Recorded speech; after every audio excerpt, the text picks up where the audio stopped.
Muling nakagawa ng isang malaking pagkakamali sa kasaysayan ang Timog Silangang Asya. Noong araw na iyon, sumunod ang ASEAN sa mga yapak ng Amerika at nagpataw ng 50% taripa na parang bomba sa bakal ng Pilipinas at buong pagmamalaking nagdeklara ng tagumpay. Ngunit ang kagalakang iyon ay agad na napalitan ng mga sigaw ng desperasyon. Sa sandaling huminto ang supply ng bakal mula sa Pilipinas, ang presyo ng stocks ng Toyota at Honda, ang mga ipinagmamalaki ng industriya ng Thailand, ay biglang bumagsak na parang bato. Nagkagulo ang supply chain sa buong rehiyon at tila huminto ang puso ng industriya ng Thailand. Ngunit hindi pa doon nagtatapos ang lahat. Habang sinasaksak nila ang kanilang sariling pulso, matagal nang handa ang Pilipinas ng isang perpektong ganting salakay bago pa man nila kalabitin ang gatilyo. Ito ang sandali kung saan ang ambisyon ng mga politiko ay natalo ng realidad ng ekonomiya. At ito ang kwento ng isang tahimik na Pilipinas na nagpakawala ng isang matinding dagok. Bilang isang taong nasa sentro ng ASEAN Secretariat sa Jakarta, ibubunyag ko ngayon ang buong katotohanan. Isang makasaysayang desisyon. Ang boses ng Secretary General ay umalingaw-ngaw sa buong gusali ng ASEAN Headquarters sa Jakarta. Mula sa aking opisina sa ICA, 12 palapag ng Secretariat, pinapanood ko ang lahat sa aking monitor. Walang tigil ang flash ng mga kamera sa press conference at ang mga kinatawan mula sa Indonesia na nakaupo sa harap ay nagyayakapan na. Sa kanilang mga mukha, mababakas ang tuwa at ginhawa na sa wakas ay nagbunga ang kanilang matagal na paglabi. Binigyang diin ng Secretary General ang mga salitang soberanya ng bakal ng ASEAN. Ang mapanirang 50% taripa sa bakal ng Pilipinas ay katumbas na ng tuluyang pagbabawal sa importasyon nito. Pagkatapos ng anunsyo, nagkaroon ng parang pista sa aming opisina. Umikot sa kanyang upuan ang katabi kong si Paulo at kumindat sa akin. Miguel, nakita mo ba? Ganyan ang politika. Siguradong magkakaroon ng malaking party ang mga kaibigan nating Indonesian ngayong gabi.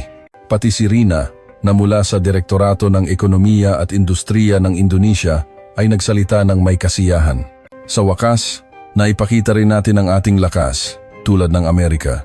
Sa totoo lang, masyadong naging madali para sa mga kumpanya sa Pilipinas na kumita ng pera. Lahat ng aking mga kasamahan ay walang duda sa tagumpay ng ASEAN. Naniniwala silang muling mabubuhay ang luma at hindi episyenteng industriya ng bakal ng Indonesia. Ngunit hindi ako makisali sa kanilang pagbubunyi. Ang kanilang pagsasaya ay tila isang magulong selebrasyon bago ang isang libing. Mali si Paulo, hindi ito politika. Ito ay isang malinaw na pagpapakamatay. Hawak ko sa aking kamay ang isang ulat na ako mismo ang nag-aproba kagabi, ngunit ibinasura dahil sa hindi maintindihang dahilan na utos mula sa itaas. Ang pamagat, pagsusuri sa malubhang panganib na dulot ng bagong taripa sa supply chain ng industriya ng sasakyan sa Thailand. Ang pinakabuod ng ulat ay nasa 2 linya lamang. Una, sa kasalukuyan, ang high-tensile na bakal na ginagamit sa mga susunod na henerasyong dekuryenteng sasakyan ng Toyota, Honda, at Isuzu sa Thailand ay 100% nakadepende sa Pilipinas. Pangalawa, ang mga alternatibong gawa sa ibang bansa sa ASEAN ay hindi pumapasa sa kinakailangang lakas o 30% na mas mahal. Konklusyon, kung ipapataw ang taripa, tataas ng husto ang gastos sa paggawa ng mga bagong dekuryenteng sasakyan ng Thailand at sila ay tuluyang matatalo sa kompetisyon laban sa mga murang dekuryenteng sasakyan mula sa Tsina. Upang maisulat ang ulat na ito, nakipag-usap ako ng palihim ng maraming beses sa mga production line manager sa Rayong at Samut Prakan. Nagmakaawa sila sa akin, Miguel, walang alam ang Jakarta sa nangyayari sa lapangan. Kung walang bakal mula sa Pilipinas, kailangan naming itigil ang mga linya sa susunod na buwan. Hindi ito biro. Pakiusap, sabihin mo ito sa Secretary General. Ngunit ang kanilang mga tinig na puno ng pag-aalala ay natabunan ng matatamis na pondo mula sa industriya ng bakal ng Indonesia. Pinatay ko ang monitor. Sa halip na ang maningning na ilaw ng press conference, tinitigan ko ang malamig na data table sa aking screen. Ang bakal ng Acero Pilipino Integrated, API. Ang daan-daang numero na nagpapakita kung bakit hindi ito maaaring palitan, magaan, ngunit sa oras ng banggaan ay kasing tigas ng diamante. Isang kalidad na napakataas na hindi na makabuluhang pag-usapan ang presyo. Iyon ang mismong puso ng engineering ng Thailand. Ngunit sa araw na ito, pinutol mismo ng ASEAN ang arterya na nagdudugtong sa pusong iyon. Sa ngalan ng pagprotekta sa isang makalumang industriya ng isang miyembrong bansa, sinunog nila ng buo ang pinakamaliwanag na kinabukasan ng ekonomiya ng rehiyon, ang industriya ng sasakyan. Ang tawanan ng aking mga kasamahan ay parang ugong na lamang sa aking pandinig. Nakaramdam ako ng kakaibang ginaw. Hindi ito simpleng pagkakamali sa polisiya. Ang utos mula sa itaas na nagbasura sa aking ulat kahapon, kaninong utos iyon? Ganoon ba talaga kalakas ang lobby ng Indonesia? O mayroon bang mas malaking puwersa na hindi namin alam? Tumingin ako sa labas ng bintana, payapa ang langit ng Jakarta, ngunit ang isip ko ay puno ng kaguluhan dahil sa paparating na bagyo. Simula pa lamang ito. Malinaw na bago pa maubos ang laman ng mga baso ng champagne ng mga politiko, sasampalin sila ng realidad ng mga numero. At ang unang sigaw ng paghingi ng tulong ay hindi magmumula dito sa Jakarta, ang sentro ng politika, kundi sa Bangkok, ang puso ng pananalapi. Ang sigaw na iyon ay dumating ng mas mabilis kaysa sa inaasahan. Eksaktong 47 minuto ang lumipas, tumunog ang aking cellphone. Lumundag ang puso ko nang makita ko kung sino ang tumatawag. Si Isabel Cruz, isang auto sector analyst sa isang malaking bangko sa Bangkok at kasabayan ko sa Universidad ng Pilipinas. Ito ang unang beses na tumawag siya sa personal kong numero habang oras ng trabaho. Miguel, buksan mo ang iyong Bloomberg terminal ngayon din. Ang boses ni Isabel ay wala na sa dati nitong kahinahunan. Pagbukas ko ng monitor, isang nakakagulat na graph ang sumalubong sa akin. Ang presyo ng stocks ng tatlong malalaking kumpanya ng sasakyan sa Thailand ay bumabagsak. Toyota Thailand dala 8.3%, Isuzu 9.1%, Honda 7.8%. Lahat ng ito ay nangyari wala pang isang oras matapos ang anunsyo ng taripa. Miguel, ano ba ang iniisip ninyo diyan sa Jakarta? Nagbigay na ng hatol ang merkado. Ang tinatawag ninyong tagumpay, dito ay tinatawag naming isang malaking kapahamakan. Tahimik akong lumabas ng opisina at nagtungo sa isang conference room sa dulo ng pasilyo. Nagpatuloy si Isabel. Kakatapos lang ng emergency analysis ng aming research team. Sa 50% taripa sa high tensile na bakal ng Pilipinas, tataas ng hindi bababa sa 4,000 euros ang average na gastos sa paggawa ng bawat dekuryenteng sasakyan ng Thailand. Pero ang mas malaking problema ay walang alternatibo. Ang lakas bakal na gawa ng Philippine Steel Dynamics, PSD, o ang bakal ng API, walang ibang pabrika sa ASEAN ang makakagawa niyan. Pinakikinggan ko si Isabel habang kinukumpirma niya ang mismong isinulat ko sa aking ulat kahapon. Ngunit ang sunod niyang sinabi ay mas nakakagulat. Teka Miguel, may isang bagay na sobrang kakaiba. Tiningnan mo ba ang stocks ng mga gumagawa ng bakal sa Pilipinas? Ang PSD ay tumaas ng 3.2% at ang API ay tumaas din ng 2.8%. Bakit tataas ang stocks ng isang kumpanyang pinatawan ng 50% taripa? Sinuri ko rin ang mga numero. Isang pangyayaring hindi ka panipaniwala ayon sa lohika. Bumulong si Isabel. Kakatanggap lang namin ng ulat mula sa aming Asia desk. Ang mga malalaking securities firm sa Maynila ay itinaas ang rating ng PSD at API sa strong buy simula pa kahapon, isang araw bago ang anunsyo ng taripa. Para bang inaasahan na nila ang lahat ng ito. Nanlamig ang aking likod. Alam na ba ito ng Pilipinas noon pa? O may mas malaki ba silang plano?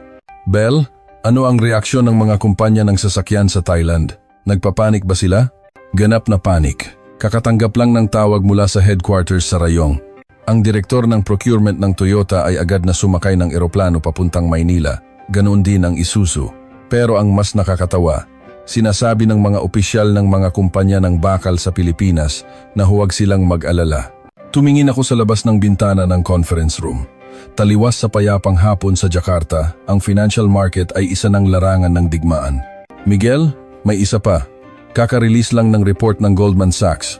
Ang pagpapakamatay ng ASEAN. Ang kabalintunaan ng taripa sa bakal ng Pilipinas. Ayon sa kanilang pagsusuri, ang pinakamatinding tatamaan ng taripa ay ang industriya ng sasakyan sa Thailand. At ang pinakamalaking makikinabang, sa katagalan, ay hindi mo paniniwalaan ang mga kumpanya ng bakal ng Pilipinas. Paano nangyari yon? Dahil ang taripa ay nagbigay sa kanila ng perpektong dahilan para magtayo ng mga planta sa loob mismo ng ibang mga bansa sa ASEAN.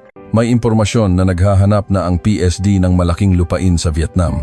Isang estratehiya kung saan makakaiwas sila sa taripa habang direkta nilang kinokontrol ang merkado ng ASEAN. Isang bato, dalawang ibon. Sa sandaling iyon, nagsimulang magkabit-kabit ang mga piraso ng palaisipan sa aking isipan.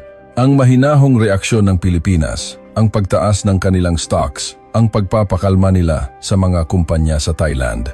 Paano kung lahat ng ito ay bahagi ng isang nakalkulang senaryo? Bumuntong hininga si Isabel. Miguel, 7 taon na akong nag-aanalisa sa sektor na ito. Pero ngayon ko lang nakita na ganito kabilis at kalupit hatulan ng merkado ang politika. Nagbigay na ng hatol ang stock market ng Bangkok. Ang hatol, binaril ng ASEAN ang sarili nitong paa. Pagbalik ko sa opisina, nagdiriwang pa rin ang aking mga kasamahan. Tuwang-tuwa sila dahil tumaas ng 15% ang stocks ng Baja Nusantara, ang kumpanya ng bakal ng Indonesia. Ngunit alam ko, habang sila ay nagsasaya, sa Bangkok, Rayong at Samut Prakan, umuugong na ang mga sigaw ng pag-aalala. At ang mga sigaw na iyon ay tiyak na makakarating sa Bangkok. Imposibleng manahimik na lang ang gobyerno ng Thailand. Ano kayang baraha ang kanilang ilalabas? At totoo nga bang nahulaan ng Pilipinas ang lahat ng ito? Ang graph ng stocks ng mga gumagawa ng bakal sa Pilipinas sa aking monitor ay tila gumuguhit ng isang V para sa tagumpay. Alam na ng merkado kung sino ang tunay na nagwagi. Tanging ang mga politiko lamang sa Jakarta ang hindi pa nakakaalam. Alas 7 ng gabi, habang naghahanda akong umuwi, nakatanggap ako ng isang naka-encrypt na mensahe sa aking personal na email. Anonimo ang nagpadala, ngunit malinaw na galing ito sa domain ng gobyerno ng Thailand. Isang linya lamang ang nilalaman. Ginoong Reyes, tama ka, kikilos na ang Bangkok, mag-ingat ka. Hindi ako nakatulog ng gabing iyon. Paulit-ulit sa isip ko ang babala mula sa Bangkok. 10:32 p.m. Tumunog ang personal kong cellphone. Nakablock ang numero ng tumatawag, ngunit may kutob na ako. Ang taong nagpadala ng naka-encrypt na mensahe mula sa Bangkok ay personal na tatawag. Ginoong Reyes? Isang mababa at mahinahong boses ng lalaki. Mula sa kanyang accent, malinaw na isa siyang Thai. Ang pangalan ko, tawagin mo na lang akong Somsak. Nagtatrabaho ako sa Ministry of Industry ng Thailand. Nabasa ko ang ulat na ginawa mo kahapon. Ang bersyon bago ito ibasura. Nanahimik ako. Hindi ko na tinanong kung paano niya nakuha ang ulat na iyon. Nagpatuloy si Somsak. Ginoong Reyes, sa ngayon, ang Jakarta ay ganap na kontrolado ng lobby ng bakal ng Indonesia. Alam mo ba kung magkano ang ipinamudmod na pera ng Baja Nusantara? Pero may mas malaki tayong problema. Hindi ito simpleng proteksyonismo. Ito ay isang planadong sabotahe laban sa industriya ng Thailand. Anong ibig mong sabihin? Alam ng Indonesia, alam nilang ang taripang ito ay magiging isang malaking dagok sa industriya ng sasakyan ng Thailand. Baka nga iyon pa ang kanilang layunin. Ang lumang ambisyon na ilipat ang pamumuno sa ekonomiya ng ASEAN mula sa Thailand patungo sa Indonesia. Nanlamig ang aking likod, lalong bumaba ang boses ni Somsak. Pero ang tunay na palaisipan ay ang Pilipinas. Imposibleng ganito sila katahimik. Mawawalan sila ng 40% ng kanilang benta sa merkado ng ASEAN, pero bakit tumataas ang kanilang stocks? Bakit kalmado ang kanilang mga ehekutibo? May alam ka ba? Kagabi, ang embahador ng Pilipinas sa Bangkok ay palihim na nakipagkita sa aming ministro ng industriya. Silang dalawa lang, sa isang hotel suite, sa loob ng 3 oras. Walang nakakaalam kung ano ang pinag-usapan nila. Ngunit pagkatapos ng pulong, may sinabi ang ministro sa kanyang mga tauhan, huwag nating maliitin ang mga Pilipino. Handa na ang susunod nilang hakbang. Naalala ko ang impormasyong ibinigay ni Isabel mula sa Bangkok. Ang pagtaas ng rating ng mga securities firm sa Maynila bago ang anunsyo. At ang pagpapakalma ng mga kumpanya ng bakal ng Pilipinas sa mga kumpanya sa Thailand. Nagpatuloy si Somsak. Ginoong Reyes, sa likod ng simpleng taripa, malamang may isang tunay na kasunduan na hindi natin alam. Imposibleng basta-basta na lang sumuko ang Pilipinas. Sila ang ilan sa pinakamagagaling na negosyador sa mundo. Nakaligtas sila sa trade war laban sa Amerika at kinaya nila ang panggigipit ng China. Kung gayon, ano ang inihahanda ng Pilipinas? Iyan ang trabaho mo, Ginoong Reyes. Alamin. Sa loob ng Jakarta, ikaw lang ang nakakaalam ng katotohanan. Subukan mong alamin kung bakit ibinasura ang iyong ulat at kung sino ang nag-utos nito. Pero sa tingin mo ba mananahimik lang ang gobyerno ng Thailand? Sa tingin mo ba hahayaan lang naming bumagsak ang aming industriya ng sasakyan? Ang tanggapan ng punong ministro ay kumikilos na. Ngunit kailangan namin ng impormasyon mula sa loob. kung ano talaga ang itinatago ng Jakarta. Huminto sandali si Somsak at idinagdag, "Bukas ng umaga, tingnan mo ang personal na drawer sa iyong opisina. Mag-iiwan ako ng mga materyales na maaaring makatulong.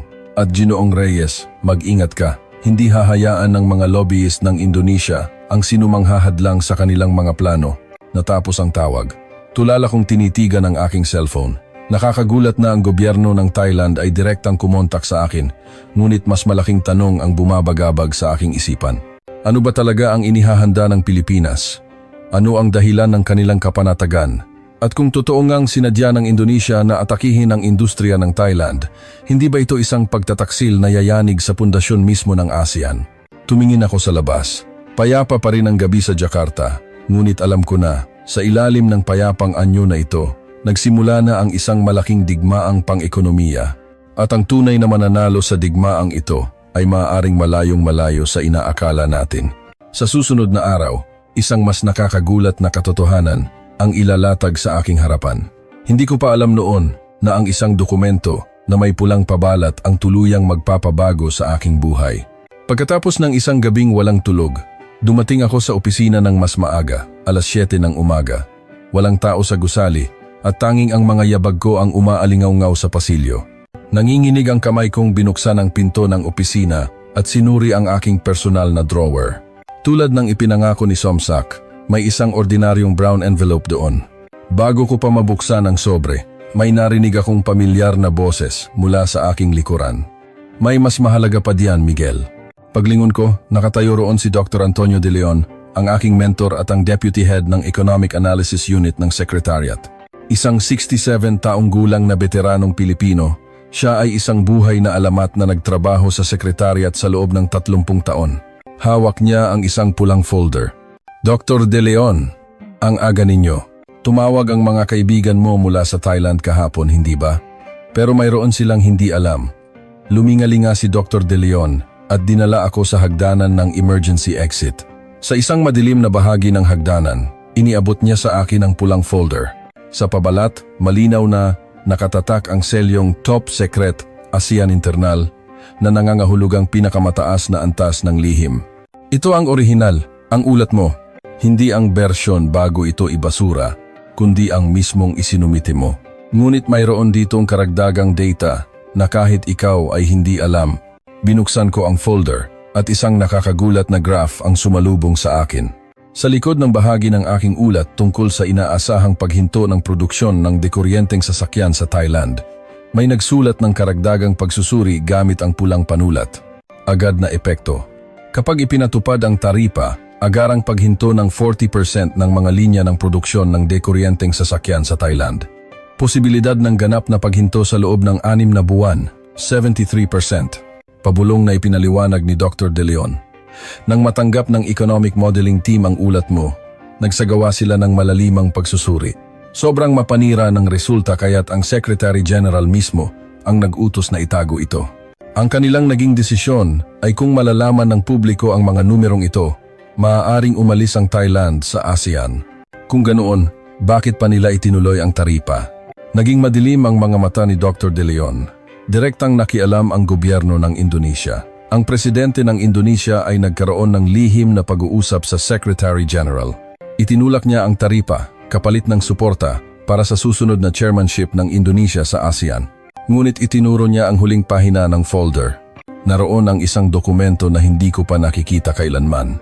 Ang pamagat, Non-Official Response Scenario, Philippine Department of Trade and Industry. Ito ay isang internal na dokumento ng gobyerno ng Pilipinas na nakuha ng aming intelligence unit. 3 buwan na nilang inaasahan ang sitwasyong ito. At ang hindi ka panipaniwala, nakikita nila ang taripa bilang isang oportunidad. Nanginginig ang aking kamay habang binabasa ko ang dokumento. Plano ng Pilipinas na gamitin ang pagpataw ng taripa bilang lehitimong dahilan para magtayo ng malalaking planta sa loob ng ibang bansa sa ASEAN. Nakakuha na sila ng mga lupain sa Vietnam, Malaysia at Cambodia at nagsasagawa na ng lihim na negosasyon sa mga kumpanya ng sasakyan sa Thailand. Teka, ibig sabihin nito, nilinlang tayo ng Pilipinas? Hindi, Miguel.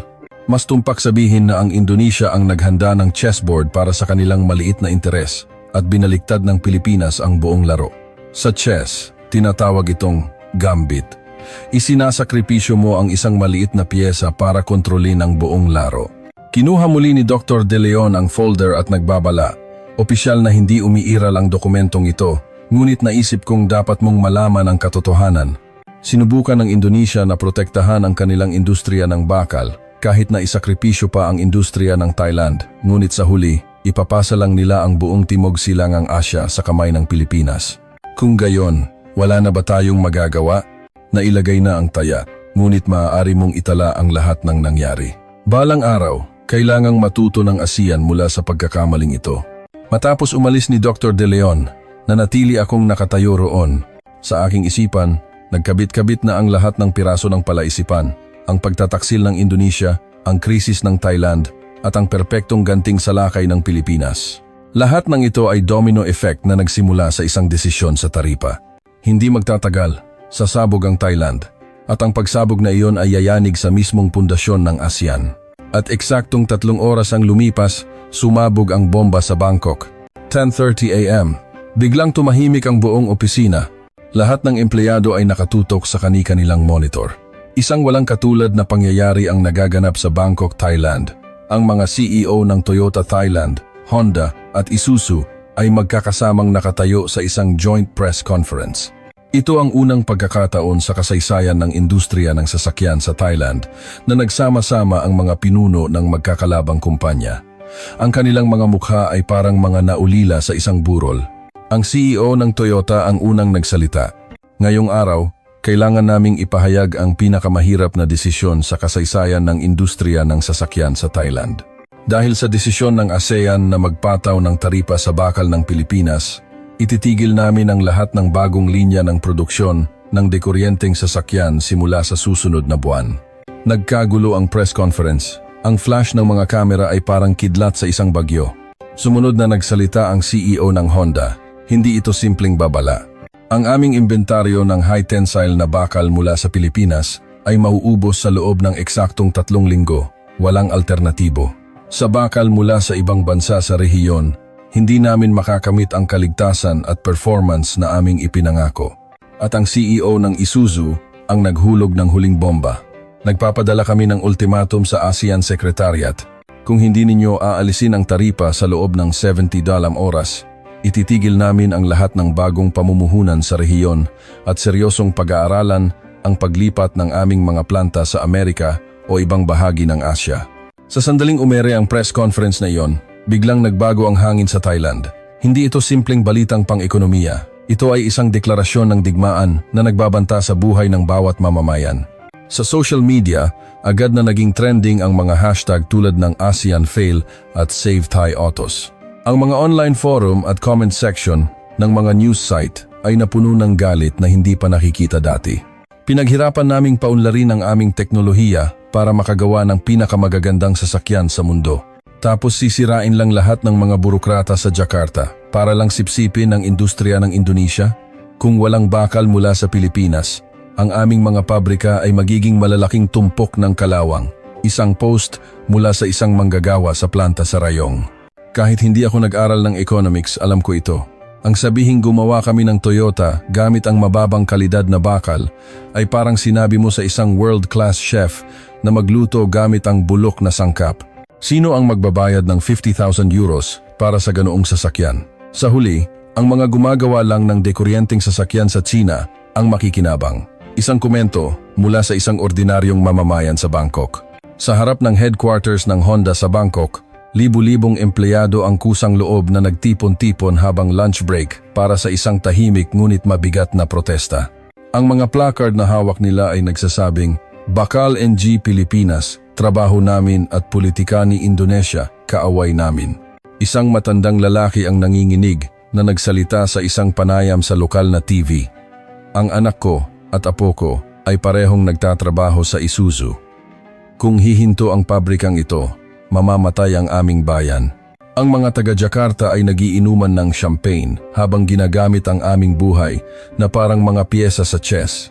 Ito na ang simula ng pagtatapos ng ASEAN. Ang opinyon ng publiko sa Thailand ay bumaliktad, naging anti-ASEAN at pro-Pilipinas. Ang isang kabalintunaan na ang teknolohiya ng Pilipinas ang magliligtas sa kanilang kabuhayan ay mabilis na kumalat sa mga mamamayan ng Thailand. Sa tabi ko, napasinghap si Paulo. Ito ay isang deklarasyon ng digmaan. Tumawa ng pabalang si Rina, ang kasamahan naming Indonesian. OA naman, laging ganyan ang mga Thai. Maingay sa simula pero susuko rin sa huli. Ngunit alam ko, iba ngayon. Ang sabay-sabay na pagkilos ng mga higanteng kumpanya ng sasakyan ay nangangahulugang may basbas na ito mula sa gobyerno. Sa kantin, para kaming nasa gitna ng isang labanan. Nagtataasan ng boses ang mga empleyado mula sa Thai desk at Indonesian desk. Kayo ang may gawa nito dahil sa lobby ninyo. Ang problema ay masyadong umasa ang mga kumpanya ninyo sa Pilipinas. Noon, tumunog ang aking cellphone. Si Somsak. Ginoong Reyes, napanood mo ba? Simula pa lang iyan. Pero may mas mahalaga akong impormasyon. Isang oras ang nakalipas, nagdaos ng emergency press conference ang kalihim ng kalakalan at industriya ng Pilipinas. Napakamakahulugan ng kanyang sinabi. Ano ang sinabi niya? Inanunsyo ng gobyerno ng Pilipinas ang isang Special Response Act for ASEAN Market Stabilization. Ang mga detalye ay ilalabas sa loob ng 48 oras. Ginoong Reyes, hindi ba't kahina-hinala? Para bang alam na nila noon pa ang ultimatum ng mga kumpanya sa Thailand at sinadya nilang itugma ang oras. Biglang pumasok sa isip ko ang dokumentong ipinakita ni Dr. De Leon. Ang senaryo na inihanda ng Pilipinas 3 buwan na ang nakalipas. Totoo nga bang nahulaan nila ang lahat? 3:00 ng hapon, nagkagulo ang Jakarta. Kumalat ang balita na direktang tinawagan ng punong ministro ng Thailand ang Secretary General ng ASEAN at humingi ng isang agaran at kumpletong solusyon. Naglabas din ng isang emergency statement ang presidente ng Indonesia, ngunit kabaligtaran ang nilalaman.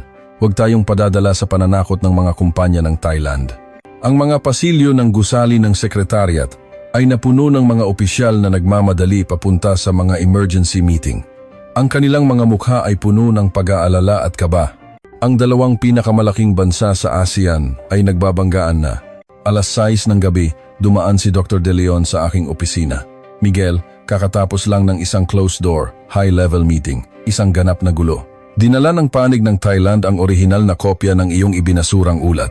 Iginigiit naman ng panig ng Indonesia ang karapatan ng isang soberanong bansa na protektahan ang industriya nito. Ano ang naging konklusyon? Walang konklusyon. O mas tamang sabihing, hindi sila makabuo ng konklusyon. Parehong ayaw magpatalo. Ngunit ang tunay na problema ay may isang ikatlong partido na nanonood at tumatawa habang tayo ay nag-aaway. Itinuro ni Dr. De Leon ang bintana. Sa malayo, sa kabila ng skyline ng Jakarta, namumula ang langit sa silangan. Mahuhulaan mo ba kung ano ang nilalaman ng Special Response Act na iaanunsyo ng Pilipinas sa loob ng 48 oras? Habang tayo ay nagpapatayan, tapos na silang maghanda para sakupin ang buong merkado ng ASEAN. Hindi pa natatapos ang kanyang sinasabi, isang breaking news ang lumabas sa aking monitor. Urgente, Philippine Steel Dynamics at Acero Pilipino Integrated mag-aanunsyo ng isang malawakang investment plan sa loob ng ASEAN. Tinatayang aabot sa higit 10 bilyong euros. Habang nagbabangayan ang Thailand at Indonesia, tahimik ngunit tiyak na itinatayo ng Pilipinas ang kanilang sariling imperyo. Habang ang 72 oras na ultimatum ay tumatakbo, kinaumagahan, 6:00, nakatanggap ako ng isang emergency video file mula kay Somsak, kasama ng isang naka-encrypt na mensahe. Ginoong Reyes, ito ay kinunan kaninang madaling araw sa Samut Prakan. Hindi pa ito alam ng media sa Thailand. Nang i-play ko ang video, lumabas ang loob ng isang malaking pabrika ng Toyota. Ang production line, na karaniwang gumagana, 24,007, ay nakakabinging tahimik. Ang taong may hawak ng kamera ay tila isang manager ng pabrika at ang kanyang boses ay puno ng desperasyon.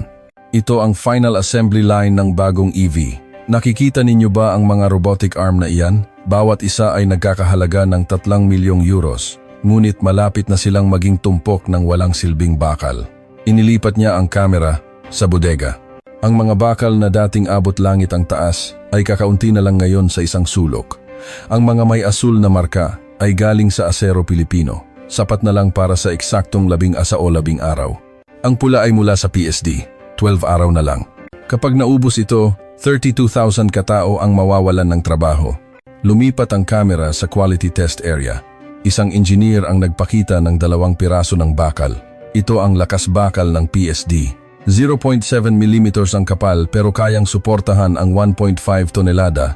At ito naman ang sample na ipinadala ang Baja Nusantara ang Indonesia. 1 mm ang kapal pero 20% na mas mahina. Kung gagawa kami ng sasakyan gamit ito, hindi kami makakakuha ng 5 star, baka kahit 4 star ay hindi, sa ASEAN NCAP safety test.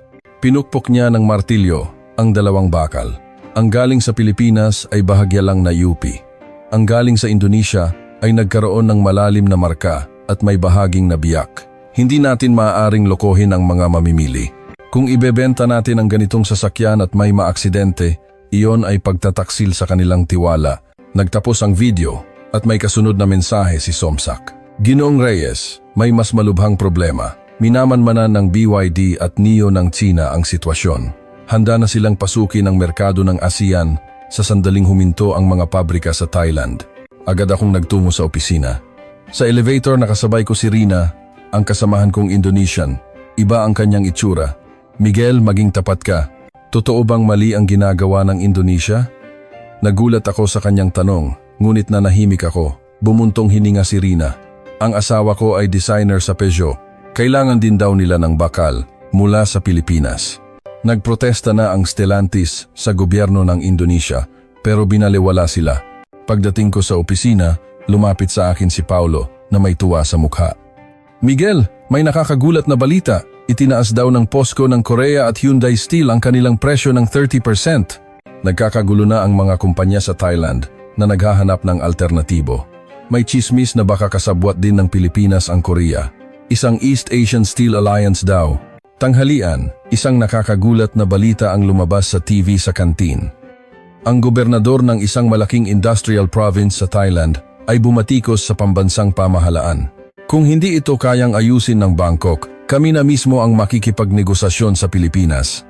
Kailangan nating iligtas ang mga pabrika ng sasakyan sa ating probinsya. Ito na ang simula ng pagkawatak-watak sa loob mismo ng Thailand. 2:00 ng hapon, nakatanggap ako ng isang emergency call mula kay Max, isang kaibigan sa Toyota Thailand. Miguel, kakarating lang ng CEO namin galing Maynila. Direktang kinausap ang chairman ng PSD. Sabi niya, handa na raw ang plano ng Pilipinas.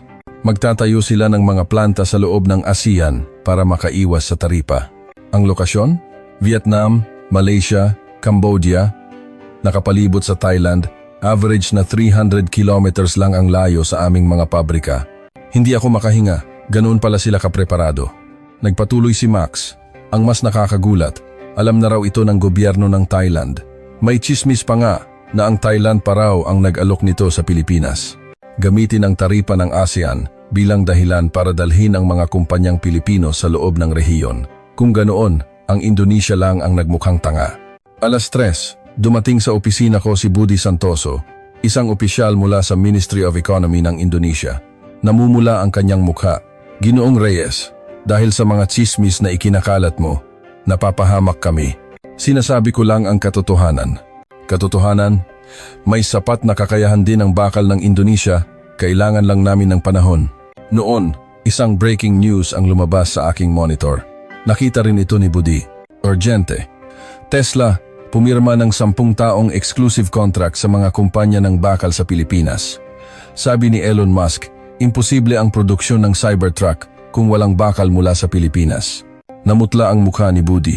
Ito ay isang sabuatan. Kinuha ko ang isang dokumento mula sa aking drawer. Ang listahan ng technology investment ng Baja Nusantara sa nakalipas na 5 taon. Ginoong Santoso, alam mo ba kung magkano ang ininvest ng Baja Nusantara sa RD noong nakaraang taon? 200 milyong euros. Ang PSD, 1.8 bilyong euros. 9 beses ang pagkakaiba.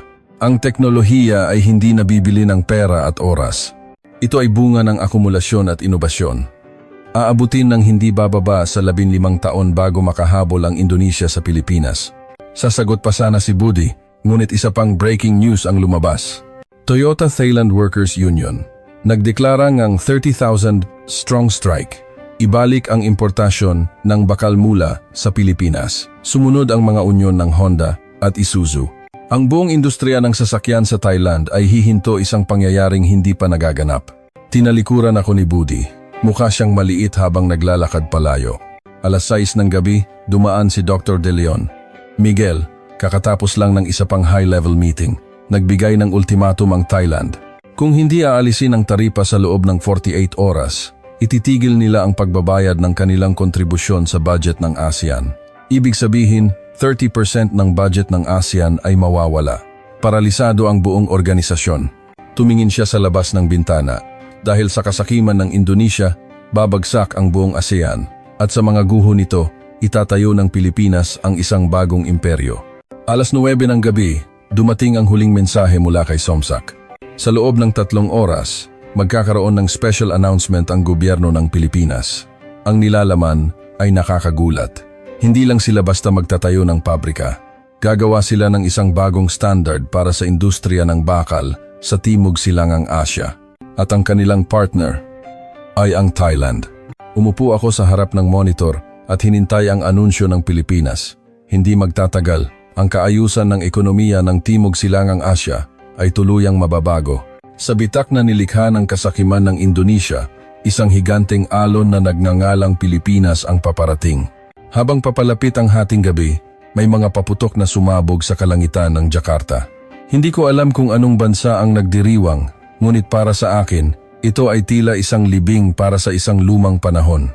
Ang araw kung kailan hinukay ng ASEAN ang sarili nitong libingan, at ang araw kung kailan natapos ng Pilipinas ang paghahanda para itayo ang kanilang bandila sa ibabaw nito. Is less than epilogue. Summary is greater than. Sa isang pulong ng ASEAN, pinilit ng Thailand at ng iba pang mga bansa ang Indonesia na muling pag-aralan ang taripa. Nagtayo ang Pilipinas ng mga production base sa Vietnam at Malaysia at binuo ang Central Southeast Asia Manufacturing Alliance. Dahil dito, humina ang industriya ng bakal ng Indonesia habang pinatatag ng Pilipinas ang kanilang posisyon sa loob ng Timog Silangang Asya. Napakinggan ninyo ang 48 oras na tala ng mga nakakagulat na pangyayari na personal kong nasaksihan bilang si Miguel Reyes, isang analyst sa ASEAN Secretariat.